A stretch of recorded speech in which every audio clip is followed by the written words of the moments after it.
কেন গাইবো আমি বলছি। আসলে আমরা যারা মাটির গান গাই তারা সবসময় প্রত্যেকটা গানই দেহতত্ত্বের উপরে, বা দেহতত্ত্ব কি বোঝাতে গেলে একেবারে অনেকটা সময় চলে যাবে। পঞ্চ ইন্দ্রিয়, এবং আমি বলি ষষ্ঠ ইন্দ্রিয়, কারণ সিক্স সেন্স বলে একটা সেন্স আছে যেটা সবার আছে, মেয়েদের একটু বেশি আছে। সেটাকে নিয়েই আমরা মোটামুটি জীবনযাত্রা শুরু আমাদের। যবে থেকে মেয়েরা জন্মেছে তবে থেকে ওই সিক্স সেন্স ঈশ্বর দিয়েই পাঠিয়েছেন, একটু বেশি একটু। ঠিক তেমনি যেমন যদি আমি যদিও পুরুষ আর মহিলা ওইভাবে ভাগাভাগিতে একদম পছন্দ নই, কারণ সেটাও কারণ আছে, কারণ জগৎ সংসার প্রকৃতি এবং পুরুষ দ্বারাই নির্মিত। শুধু প্রকৃতি একা ডানা মেলে উড়ে বেড়াবে আর পুরুষ হাঁ করে তাকিয়ে থাকবে, এটাও যেমন নয়, তেমনি পুরুষ সবসময় নিজের মানদণ্ড প্রতিষ্ঠিত করবে আর প্রকৃতি সবসময় হাঁ করে তাকিয়ে থাকবে, সেটাও নয়।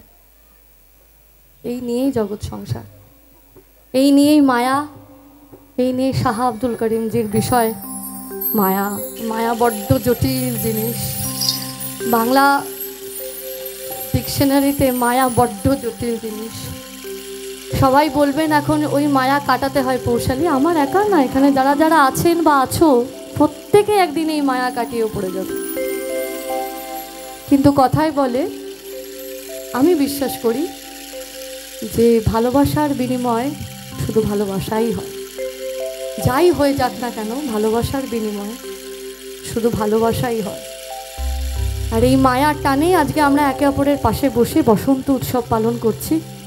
এই মায়ার টানেই একদিন বন্দে মায়া লাগাইছে, ফিরিতে শেখাইছে, বন্দে মায়া লাগাইছে, ফিরিতে শেখাইছে, দেওয়ানা বানাইছে।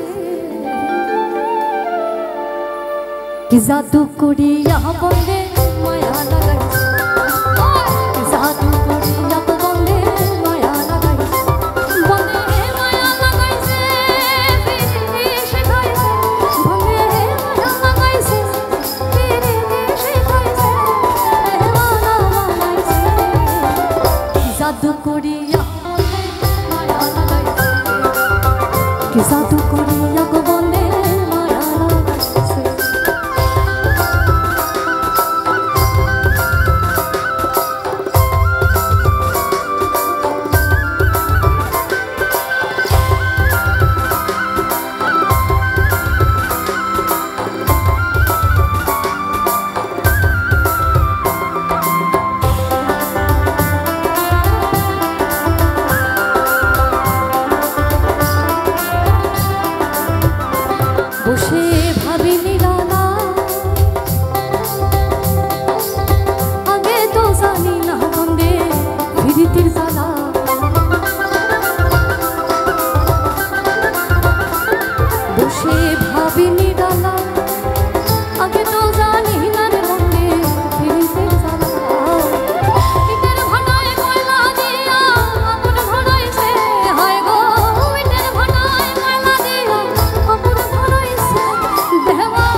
মায়া লাগাইছে